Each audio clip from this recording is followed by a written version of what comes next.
Assalamualaikum warahmatullahi wabarakatuh. Izin memperkenalkan diri, nama Bagus Yohan Hernando, NPM 22411024, kelas manajemen 22A. Di sini saya akan mempresentasikan materi tentang operasi dan produktivitas. Oke, baik. Yang pertama ada konsep dasar produktivitas. Produktivitas adalah kemampuan untuk menghasilkan output atau hasil dengan memanfaatkan sumber daya yang tersedia secara efisien. Konsep dasar produktivitas melibatkan berbagai faktor yang mempengaruhi kemampuan suatu organisasi, individu, atau sistem untuk menghasilkan barang atau layanan dalam jumlah yang digunakan dengan biaya dan waktu yang minimal.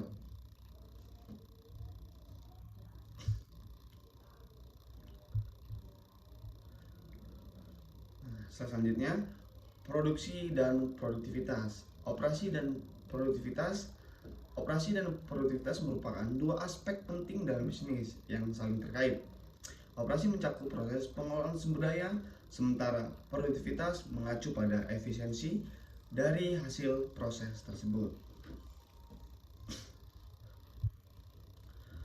Oke, next selanjutnya, faktor-faktor yang mempengaruhi produktivitas terbagi menjadi 5 bagian. Yang pertama ada tenaga kerja. Tenaga kerja adalah kualitas, kuantitas, dan motivasi tenaga kerja memiliki dampak langsung pada produktivitas. Faktor-faktor seperti keterampilan, pengetahuan kesehatan, bagian, dan kepuasan kerjasama berkontribusi terhadap produktivitas individu dan kolektif. Yang kedua ada teknologi.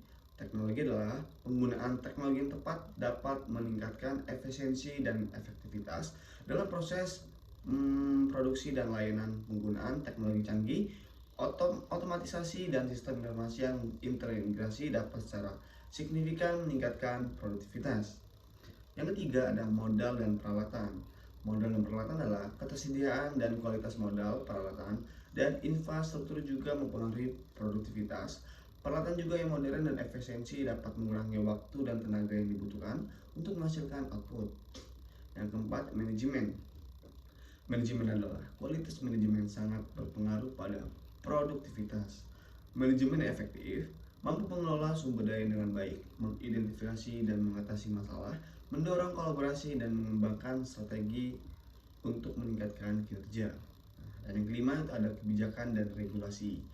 Kebijakan dan regulasi, kebijakan pemerintah, regulasi, dan kondisi ekonomi memainkan peran penting dalam membentuk lingkungan yang mendukung produktivitas. Kebijakan yang mendukung investasi, inovasi, pelatihan, dan pembangunan infrastruktur dapat merangsang pertumbuhan produktivitas.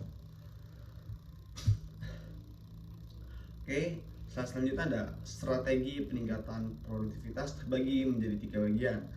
Yang pertama ada pelatihan dan pengembangan karyawan. Itu adalah investasi dalam pelatihan dan pengembangan karyawan dapat meningkatkan keterampilan, pengetahuan, dan kompetisi yang diperlukan untuk bekerja dengan lebih efisien dan efektif. Yang kedua ada otomatisasi dan teknologi. Mengadopsi teknologi baru dan memanfaatkan otomatisasi untuk mengotomatiskan tugas-tugas rutin atau mempercepat produksi dapat membantu meningkatkan produktivitas dengan hemat waktu dan tenaga. Dan yang ketiga ada perbaikan proses, menganalisis dan meningkatkan proses produksi, operasional dan administratif dapat membantu mengidentifikasi area-area yang dapat dioptimalkan atau dihapuskan untuk meningkatkan efisiensi dan mengurangi pemborosan. Nah, selanjutnya adalah hubungan antara operasi dan produktivitas. Operasi yang efisien dapat secara signifikan meningkatkan produktivitas perusahaan dengan proses yang baik. Waktu yang diperlukan untuk menyelesaikan tugas dapat diminimalkan sehingga produktivitas meningkat. Manajemen rantai pasokan yang efektif juga memainkan peran penting dalam meningkatkan produktivitas. Pengelolaan yang baik dapat membantu mengurangi waktu produksi dan biaya operasional, mendukung dan meningkatkan efisiensi produk.